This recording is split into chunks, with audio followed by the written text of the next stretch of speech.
Olá, boa noite. O meu nome é Carlos Azevedo, sou pianista de jazz, ou lá o que isso é, e compositor. Na área da composição componho tanto para músicos da dita música erudita clássica como para jazz. E nasci em Vila Real em 1964.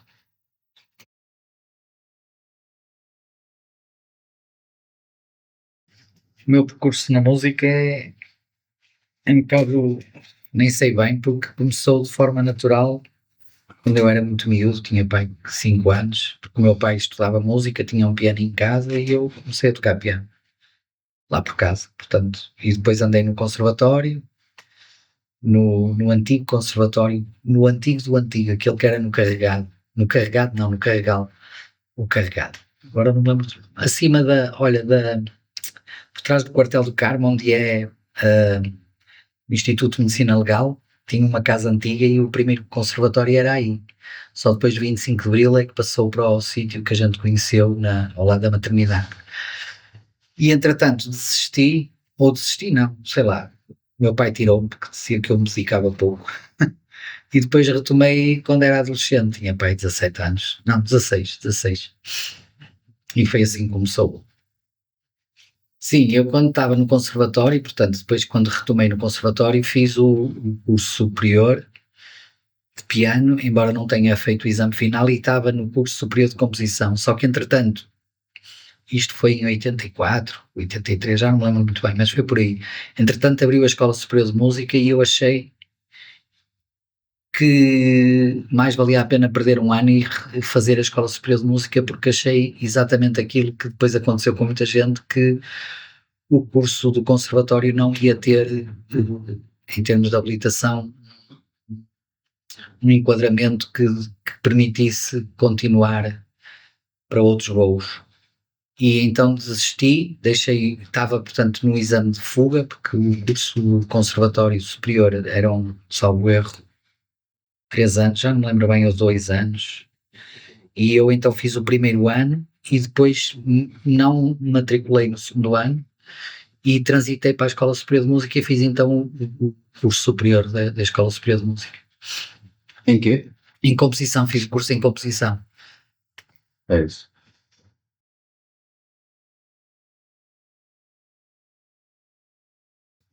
E pá, isso com a música, tipo concertos, isso foi desde pequenino que eu ia ver montes de concertos com o meu pai, porque o meu pai frequentava muito as salas de concertos e eu lembro-me com 5 anos de ir ver concertos com ele. Música clássica sempre, o meu pai não gostava muito de jazz. Então, aliás, eu descobri o jazz muito tarde, pai, com 23 ou 24 anos. Mas desde pequenino fui sempre ver muitos concertos de música clássica e de bandas filarmónicas, que o meu pai era um grande adepto de bandas, então eu ia no verão, passava os verões todos a ver bandas filarmónicas. E onde é que começou o teu contato com o jazz? Olha, com o jazz é engraçado, porque com o jazz o meu contacto, que eu achava que era o primeiro contacto, foi com um vizinho meu que tinha muitos discos do Bill Evans, e eu tinha pai 21 ou 22 anos, que era um senhor, que era um engenheiro, que morava, eu morava no terceiro esquerdo, ele morava no terceiro frente, e ele, pá, tinha uma aparelhagem incrível, e ouvia toda a música que meu pai não ouvia, desde rock sinfónico até ao jazz. E então ele, como achava piada eu ser muito, desde miúdo, eh, ouvir, ser músico, ele convidava muito para ir para a casa dele ouvir. Só que ele nunca me tinha mostrado jazz, mostrava muito rock sinfónico. Mas um dia, não sei porque, resolveu mostrar-me um disco de jazz, e eu tinha para aí 19 ou 20 anos, e foi o meu primeiro contacto com o jazz. E comecei a achar piada à música, principalmente por causa do lado da improvisação. Só que depois eu descobri que eu, quando era miudinho, via muitos filmes todos de musicais do Fred Astaire e essas coisas todas, e sacava de ouvido as melodias que eu percebi mais tarde que eram os standards. Portanto, houve assim uma espécie de tomar de uma consciência que eu sempre gostei, no fundo, de jazz.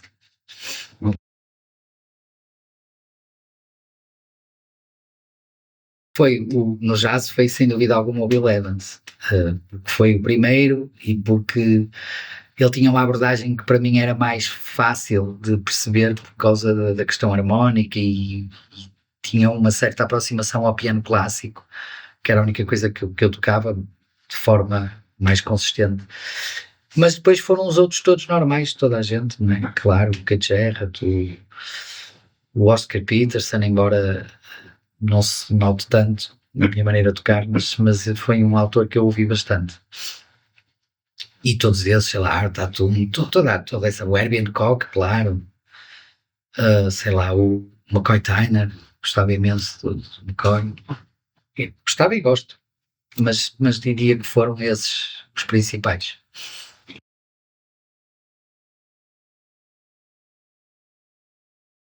E eu acho que eu não tenho a certeza de jazz, assim com a consciência de que estava a querer estudar um tema de jazz, acho que foi o Autumn Leaves, precisamente porque eu comprei um disco que se chamava Autumn Leaves do Bill Evans e tinha essa música e eu lembro-me de ter tocado essa música, mas acho que devo ter tocado primeiro outro qualquer, mas a consciência, o que me vem à memória é mesmo o Autumn Leaves.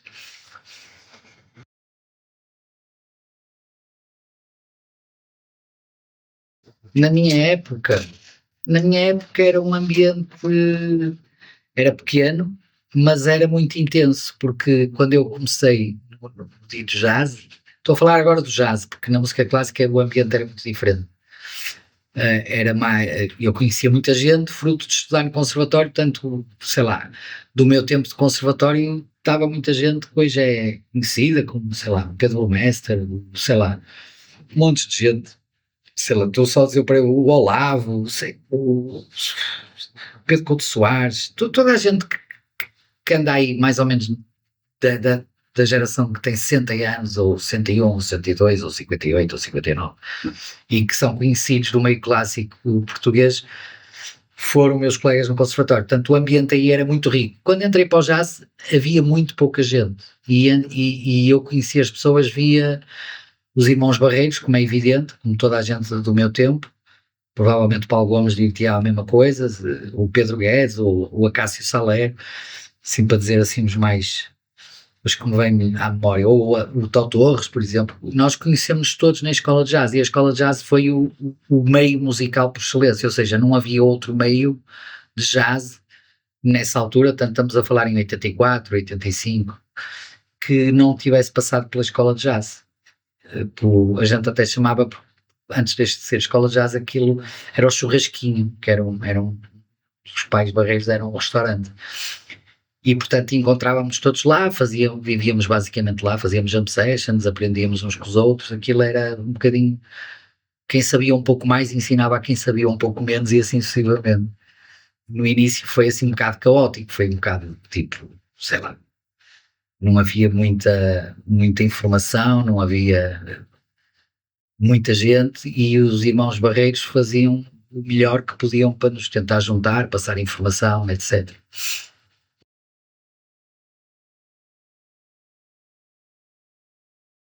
Olha, na altura nem sei se vou me esquecer de algum, porque uma das coisas fabulosas da altura, aliás, eu costumo dizer que aprendi a tocar tocando, porque havia muitos sítios, ou seja, basicamente todos os bares do Porto tinham música ao vivo, por muito poucos que fossem, todos tinham o Meia Cave, o Aniki Bobó, sei lá, os Zebras, o Duque da Ribeira, o Splash, onde se tocava bastante jazz e não só, e música brasileira também.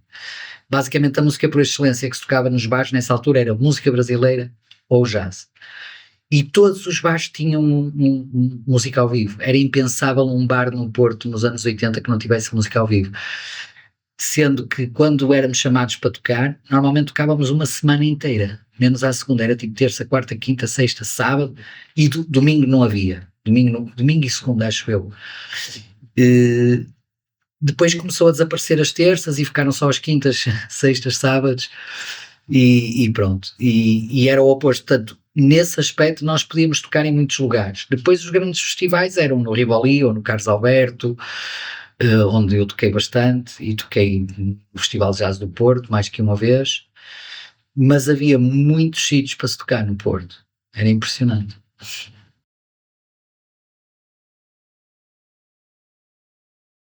Na altura toquei, pá, com toda a gente que estava por aí, com a Cássio, com o Tó Torres, sei lá, com o Paulo Gomes, contrabaixista, que agora se dedica mais ao fado, mas que era um contrabaixista. Toquei também, claro, com os Irmãos Barreiros, com o Pedro. Depois toquei. Depois, a partir de uma determinada altura, comecei a tocar muito com malta de Lisboa. Pedro Gonçalves, que infelizmente já não está entre nós, com o Cacum, que é o Carlos Vieira, com o Mário Delgado, com o Nuno Ferreira, com o Nelson Cascais. Isto já nos anos 90, para aí, sim, logo no início.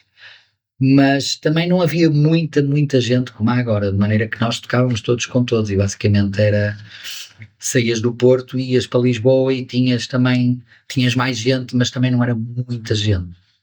Portanto, acabávamos por tocar, toquei muito com a Cássio, acho que já disse, com o Togu também, isso mais à frente, penso eu, cronologicamente. Mas no Porto, com o Marito, claro, com o Mário Santos, só estou a pensar em secções rítmicas, não sei porquê. Com o Rui Azul também, aliás, eu lembro-me de ter feito um festival de jazz do Porto com o Rui Azul, precisamente, com o Hélder Gonçalves dos Clã, que tocava contrabaixo, e nessa altura acho que já tocava baixo elétrico. Ele sempre tocou baixo elétrico. Agora não me lembro se nesse festival ele tocou baixo elétrico ou contrabaixo. Mas acho que tocávamos todos, não era assim tanta gente quanto isso. Com o Raul Marques, por exemplo, era trompetista, que mora em Madrid agora não, já há muitos anos. Com quem tiveste... Com quem toquei durante muitos anos no Raul Marques e os Amigos da Salsa. Exatamente.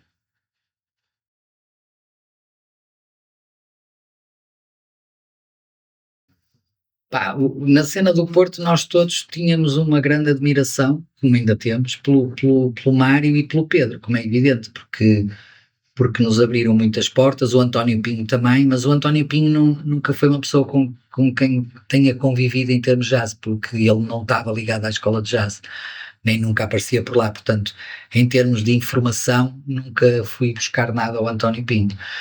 Mas aos Irmãos Barreiros, sim. Portanto, o Mário e o Pedro eram as pessoas na altura do Porto que nós todos admirávamos, porque os outros todos começaram ao mesmo tempo que eu. Quase todas as pessoas que eu te falei eram pessoas que começaram no jazz comigo, não é? O Acácio, toda essa malta que eu falei, sei lá, o Marito, o Tó Torres, o Paulo Gomes, mas se bem que Paulo Gomes tocava piano, estou agora a falar de Paulo Gomes pianista, portanto é diferente, mas mesmo o Paulo Gomes contrabaixista também começou nessa altura, portanto nós tocávamos todos com todos e digamos que as pessoas mais experientes no Porto eram mesmo o Mário, o Pedro, o António Pinho, o Zé Nogueira e desse ponto de vista foram as pessoas com quem eu convivi, sendo que mais tarde depois apercebi-me que havia outras pessoas cá, como o Alberto Jorge, mas isso foi mais tarde, ou por exemplo o André Sarbib, o Miguel Braga.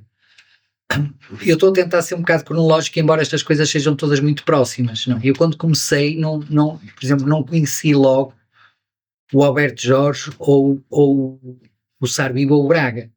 Eu apercebi-me deles um pouco mais tarde. Portanto, eu diria que no início as pessoas mais importantes para mim foram mesmo o Mário e o Pedro.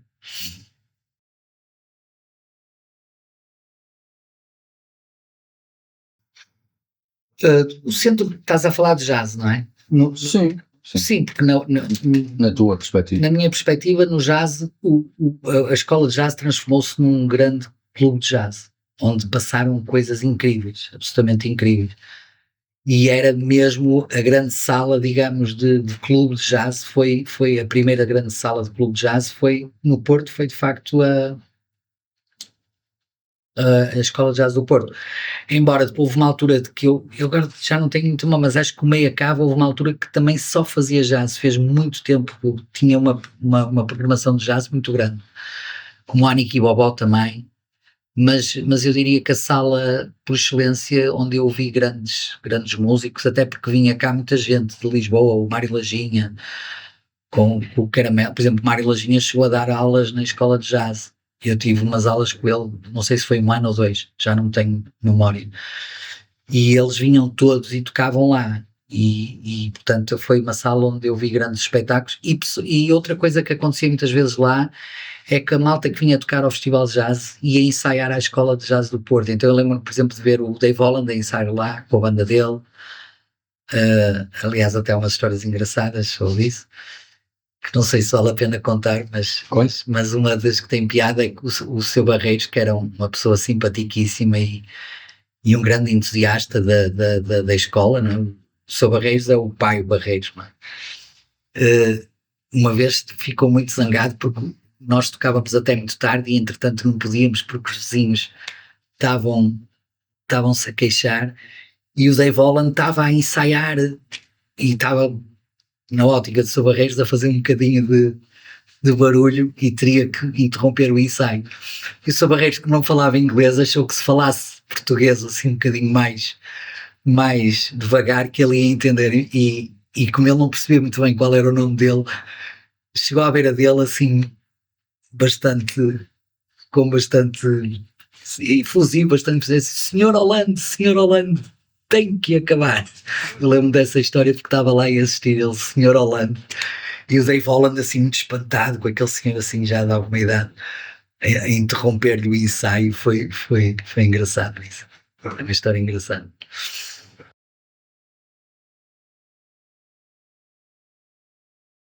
E eu digo-te que assistia muita coisa, sei lá, mas eu não me lembro. Eu lembro-me, por exemplo, do John Shikai, que tinha um quarteto de saxofones incrível, e outras pessoas que eu agora não me lembro de novo. Um que era um baixista que vinha muito aí, que acho que o nome dele é David Guilfoyle, ou qualquer coisa, irlandês.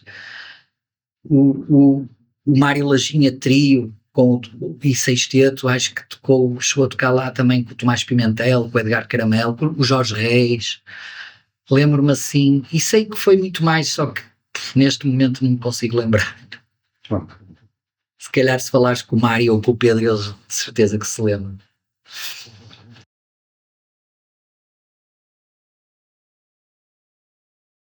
Não sei se havia, não sei se havia uma cena diferente. Sei que na altura, portanto, não havia internet, não havia estas informações todas que há hoje, e portanto acho que não havia muito contacto no sentido de saber o que é que eles faziam, o que é que nós fazíamos.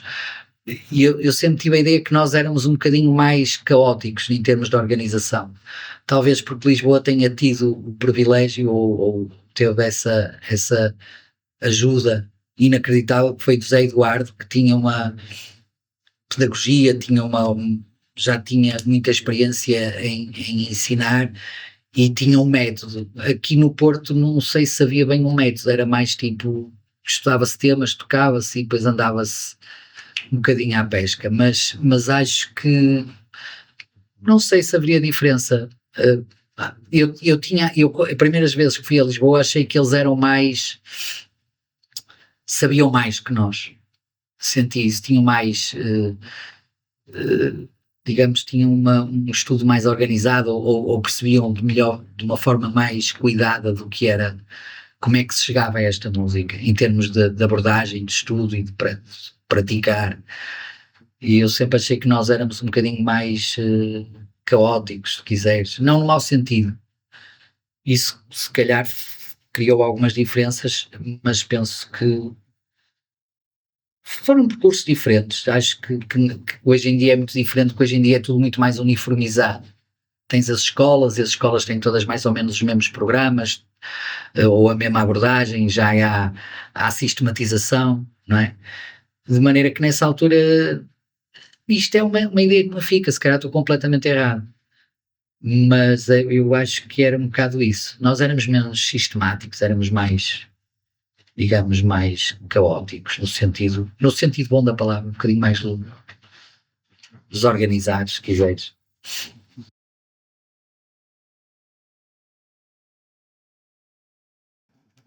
Pá, concertos tenho muitos, mas eu lembro-me de um fabuloso que vinha o Carlos Alberto, que era com o Steve Swallow.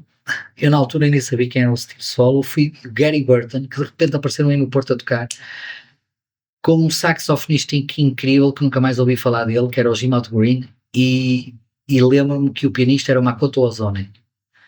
e foi um concerto que me marcou bastante. Foi incrível esse concerto. Foi no Carlos Alberto, salvo eu. Diria que foi assim daqueles concertos que eu vi, houve outros, mas esse foi muito interessante. E dos teus concertos? Dos meus não te sei dizer. Eu acho que o primeiro concerto assim que me marcou mais, mas é pela questão histórica, foi o primeiro que fiz no Hot Club, que foi com o Laurent Philippe a tocar, já não, acho que era, não sei se era Mingos ou não era, se calhar não era, mas era, se lembro-me que era o Laurent Philippe, eu, e já não me lembro quem eram os outros, para ser sincero. Não me lembro quem era o contrabaixista. Mas a razão pela qual eu me lembro que era o Laurent Philippe era porque ele era o líder primeiro e depois porque foi uma questão de última hora, eu fui substituir alguém que já não me lembro quem foi, que de repente aconteceu qualquer coisa e eu fui a correr fazer esse concerto e estava cheio de medo porque ainda por cima não ensaiei e na altura eu não tinha assim tanta experiência quanto isso e esse concerto marcou-me um bocado. Até porque, por coincidência, nessa semana em que eu toquei no Hot Club, eu estava nos encontros de música contemporânea na Gulbenkian, que eu ia todos os anos. E estava com uma série de amigos que eram da música clássica, o Fernando Lapa, que é um compositor, e outros que eu não me lembro, e foram todos ver para me dar apoio moral. E então, quando disseram o meu nome, eles bateram muitas palmas, tipo facciosos, o nosso amigo do Porto, aqui no Hot Club a tocar, porque o Hot Club era uma sala emblemática, não é?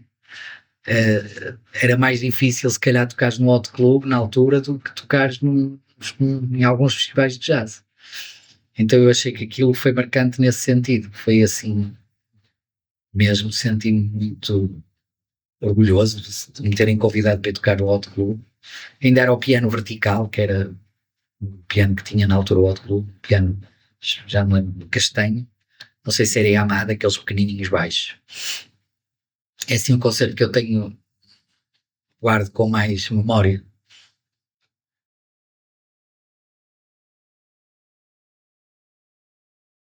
Não estou a lembrar de nada. Contei daqueles Podes contar. Super Reis, que é um Podes contar. episódio incrível, mas não me lembro assim de nada muito inusitado, por acaso. Ah, acho que nunca aconteceu assim nada que dê para rir, ou que seja, ou que tenha piada, não estou a lembrar de nada.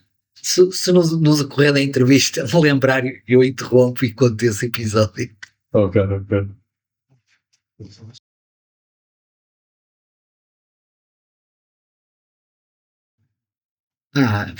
Sim.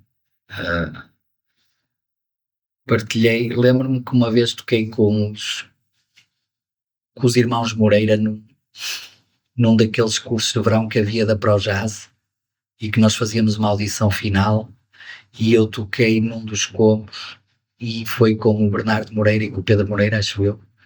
E isso, nessa altura, estamos a falar de antigamente, porque se formos falar de recentemente, tem muita gente para contar que me marcou.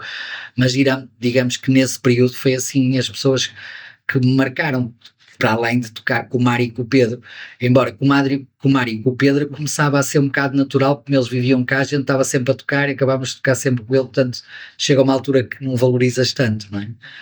Ou valorizas, mas não no sentido de concerto. E acho que nessa altura foi assim uma das coisas que mais me marcou. Isso foi em 92 ou 93, já nem me lembro. E assim, mais recentemente? Recentemente tem muitas, desde o Chris Chick até ao... A primeira vez que tocamos com o Chris Chick foi em 98 ou 97 com a Orquestra Jazz Matosinhos.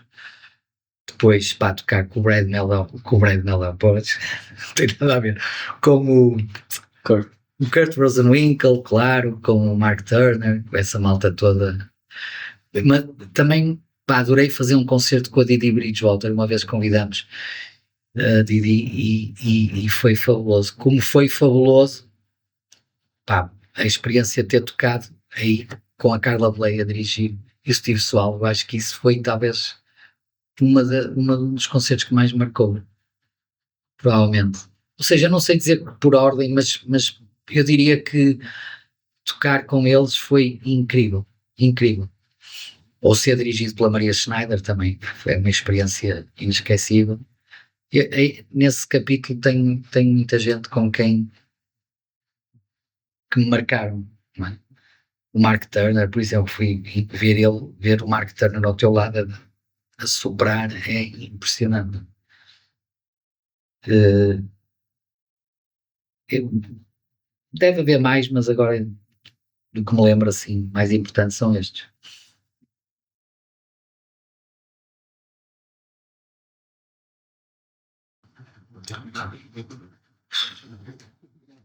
Histórias não, porque normalmente eu quando escrevo música não penso muito em histórias, porque penso mais em movimento.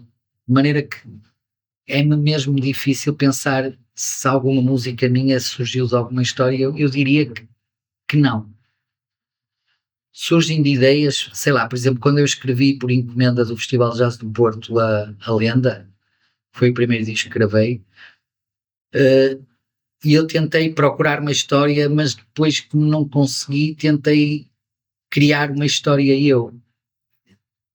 E chamei aquilo Lenda porque eu sou muito mau para títulos e às vezes quando não tenho ideias achei como aquilo era uma suíte, achei que poderia ser uma lenda no sentido de não só de lenda nesse sentido, mas de história, de uma fórmula, pronto, neste caso eram 3 partes, acho eu, mas assim dizer que há uma história por trás de uma música, nem na dita música erudita eu acho que tenho isso, tenho mais a ideia de, às vezes de uma palavra ou de um movimento que me inspira.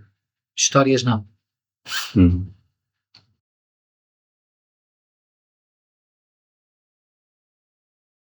O mais importante é sempre o primeiro, diria eu, a Lenda. E a Lenda foi importante para mim porque foi um projeto para a altura foi muito megalómano, porque era um decateto, a malta não estava muito habituada a gravar, depois a música não era nada fácil, quer dizer, hoje em dia é fácil para aquela malta toda que tocou, mas na altura estávamos todos no limite do que éramos capazes de fazer. E esse disco eu diria que foi importante. E depois a seguir o disco importante foi o da Orquestra de Jazz de Matosinhos, com o Chris Chico, o primeiro disco que gravámos oficial, embora tínhamos. Nós temos um disco gravado antes que chamamos a orquestra chama-lhe o Zero, que era das primeiras músicas que eu e o Pedro Guedes compusemos, que acho que saiu agora digitalmente. Nunca chegou a ser lançada, acho eu. Nunca chegou mesmo, em versão física, digamos. E depois são todos os outros que são muito importantes, e eu diria que depois importante para mim foi o Serpente em quarteto, onde eu escrevi a música toda, e eu diria que esses são os mais importantes. Mas o primeiro é sempre aquele que nos fica, porque eu pus muito de mim nesse disco, no sentido da composição, e é uma obra que me diz muito. Portanto, eu acho que esse é o mais importante mesmo.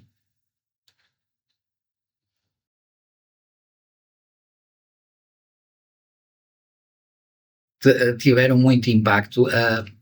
A televisão então teve imenso, porque eu não sei se as pessoas têm noção, na altura a RTP não tinha muitos músicos de jazz em Portugal e tinha imensos programas sobre nós todos.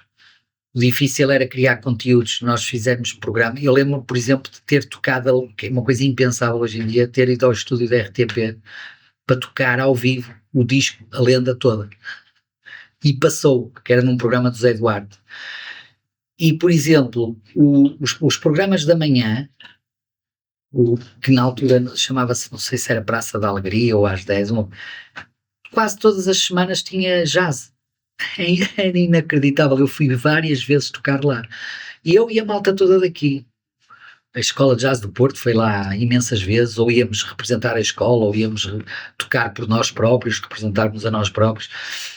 E a rádio tinha muitos programas também Por acaso a rádio acho que hoje em dia mantém o mesmo que tinha, mas a televisão era incrível.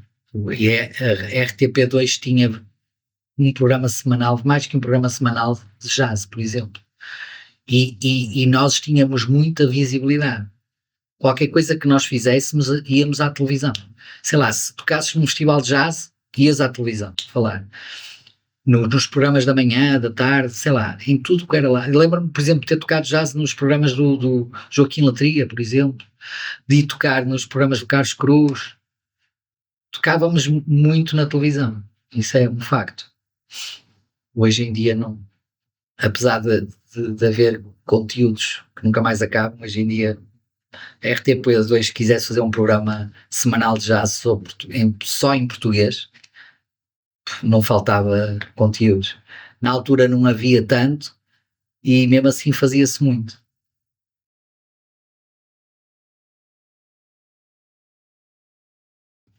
Isso Se é, é que deixaste. sei lá, isso não sou eu que devo dizer isso, são os outros, mas eu acho que impacto que nós deixamos, nós todos deixamos um bocadinho porque fomos um bocado pioneiros e nesse aspecto eh, foi a nossa geração criou esse impacto de mostrar aos outros e às gerações mais novas e nesse aspecto eu acho que tive algum impacto nesse sentido de ser um exemplo para as pessoas de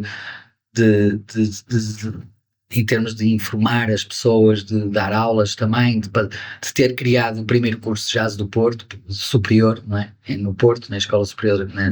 Do país, sim. Sim, no país, sim. A ESMAI foi o primeiro curso superior de jazz a aparecer. E nesse aspecto acho que nós todos tivemos, não só eu, mas toda a malta da minha geração teve esse impacto pronto, sermos pioneiros em alguma coisa, o que não era difícil, não é? Porque qualquer um de nós, só se não quisesse, é que não tinha impacto. O simples facto de existirmos e estarmos a trabalhar e a fazer coisas e ter o entusiasmo que tínhamos, penso que isso por si só tem um efeito de contágio e eu acho que qualquer pessoa da minha geração no Porto acho que teve impacto. Uhum.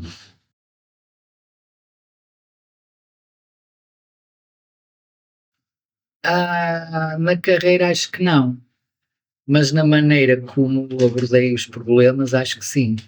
Mas também é fácil dizer agora que sei mais, porque provavelmente teria vontade de mudar, mas eu acho que era impossível na altura ter conhecimento suficiente para ter começado algumas coisas de maneira diferente. Por exemplo, no piano jazz teria mudado a abordagem que fiz inicial, mas agora é fácil falar.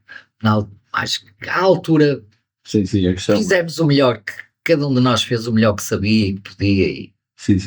É. acho que não há nada que se pudesse mudar.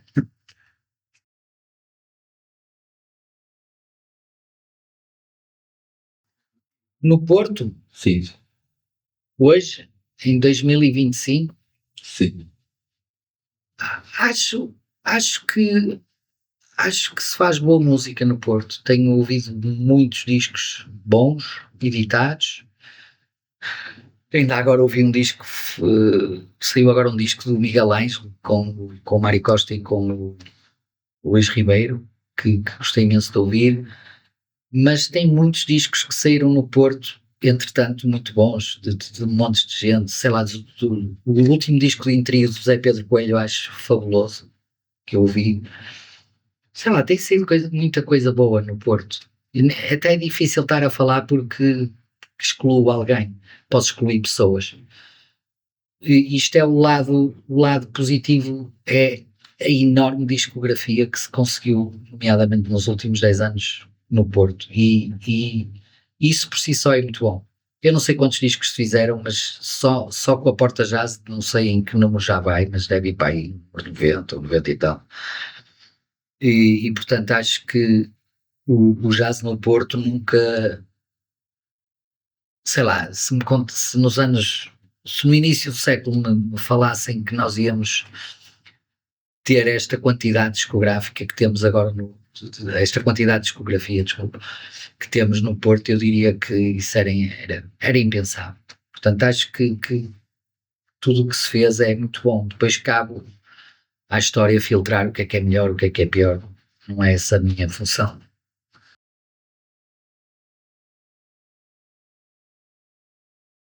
Que conselho daria agora ao meu eu mais jovem?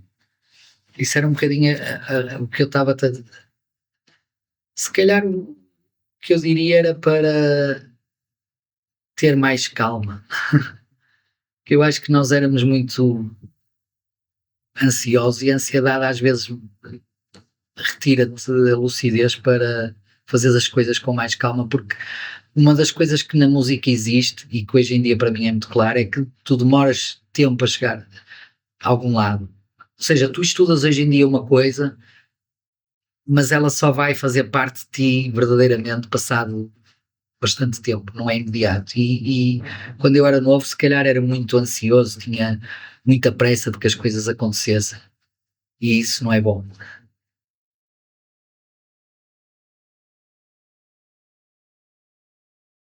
Olha, o conselho que eu daria a quem está a começar agora é precisamente. Há várias coisas. A primeira é que estudem bem o instrumento, porque hoje em dia fala-se de jazz ou de música clássica ou música em geral. Estudar um instrumento, saber tocar muito bem o instrumento é muito importante. E no jazz é tão importante como na música clássica, porque, por exemplo, no meu tempo havia um bocado aquela ideia de os gajos que estudam, entre aspas, o instrumento a sério são os músicos clássicos, a malta do jazz não precisa de, sei lá, e eu estou a pensar mais no piano, até, porque, por exemplo, saber ler bem, na altura era uma coisa que eu por acaso tinha essa vantagem, porque me vinha do piano clássico, não tinha problemas, eu lia música, mas aquilo que eu digo hoje em dia, qualquer músico que queira, neste caso, tocar no instrumento, é que domine bem o instrumento, que aprenda a tocar bem o instrumento.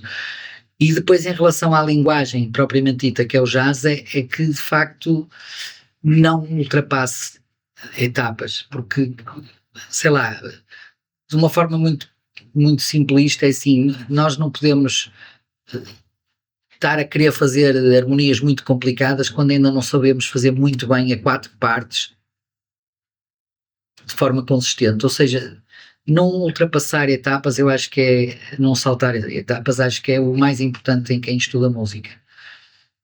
Agora, depois de definir as etapas, é que é outro problema. Isso aí depois depende de cada um. Porque há etapas que eu acho que são importantes e há pessoas que não acham que é importante e pá, ultrapassam, mas eu diria que é o mais importante. E ter paciência, muita paciência.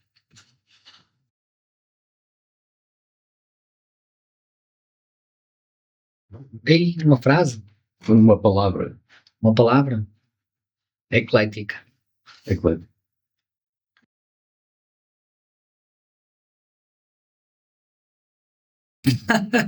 Esse, sei lá. Se não esquecerem já é bom, agora o que é, não interessa. Sei lá, essa pergunta é engraçada, mas eu gostava que as pessoas recordassem pela música que eu criei, não é? Pelo que escrevi. Claro, depois também a toquei muitas vezes, mas acima de tudo pelo contributo em termos da composição, que é o que me interessa a mim. Mas não sei. Tá bom. Pronto. Obrigado. Obrigado eu. Tá. Boa noite. Espera um bocadinho que eu vou tirar uma porta. Duas fazes perguntas difíceis.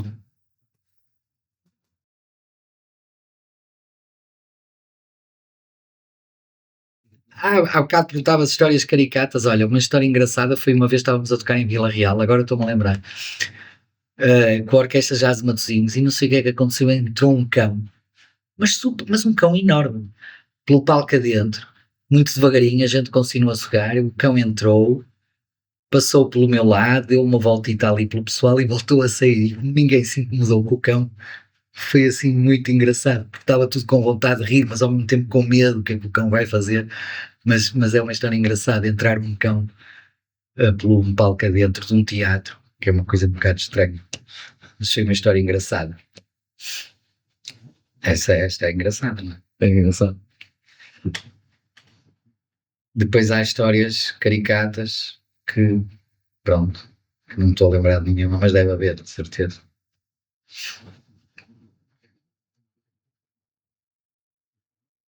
Tipo o quê?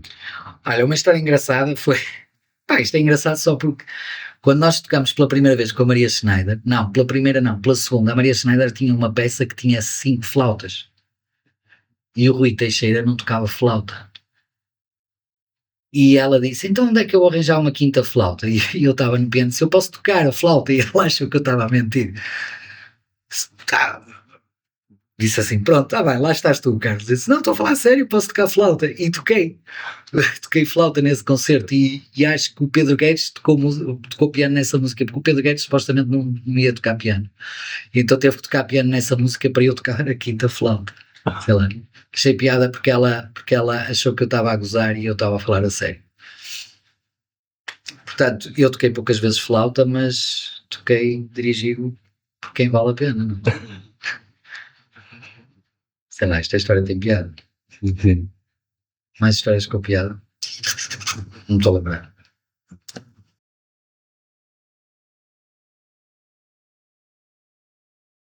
Esta não foi, mas foi no contexto de tocar. Eu estava a tocar no Heritage. Para quem não sabe, o Heritage foi o bar onde se formou a futura orquestra, a que foi, a que mais tarde se veio chamar Orquestra Jazz de Matosinhos, começou por ser Heritage Big Band.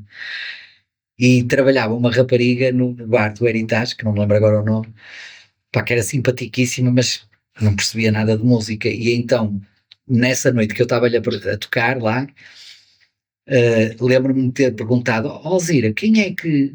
Alzira, exato, agora viste, lembrei-me do nome. Quem é que vem tocar amanhã aqui ao Heritage? Porque o Heritage fazia muitas vezes jazz, mesmo à semana e ao fim de semana. E ela apontou-me para os cartazes, não sei, mas acho que são aqueles que estão ali no cartaz. E os cartazes eram o Louis Armstrong e o Duke Ellington. Eram os cartazes a preto e branco que o arquiteto Vilhena gostava de pôr. Então ela disse-me que quem vinha lá tocar no dia seguinte era o Louis Armstrong e eu ri-me imenso. E ela: estás-te a rir porque é esse? Oh, Alzira, estes senhores já morreram, pá, não pode ser este. Sei lá, havia muitas histórias engraçadas nesse aspecto. Outra história engraçada: o arquiteto Vilhena, quando se foi feita a orquestra de jazz da Heritage Big Band, chamava-se assim, ele, pá, era um tipo muito cuidado, então mandou comprar fatos para toda a gente. E um gajo lá, e a todo a rigor, uns fatos que ele comprou iguais para todos. E o Acácio, que era o baterista da orquestra, era tão preguiçoso que um dos dias, ele fazia isso várias vezes, mas uma vez correu mal, guardava o fato dentro do bombo da bateria que ficava por lá. Pá, e uma das vezes, não sei lá como é que ele guardou o fato, sei que quando chegou ao dia para tocar, o casaco estava desfeito. Pá, e o arquiteto passou-se com ele: andei aqui a comprar fatos para vocês, como é que tu guardaste o fato? E o Acácio: isto não se foi muito, muito atrapalhado a tentar disfarçar. Pá, foi hilariante. Quer dizer, contado se calhar não é, mas na altura ver a cara do arquiteto e o Acácio com o casaco vestido todo, pá, todo, sei lá, parecia um vagabundo, parecia um homeless com um casaco bonito, mas todo estragado. Pronto, já contei muitas histórias engraçadas.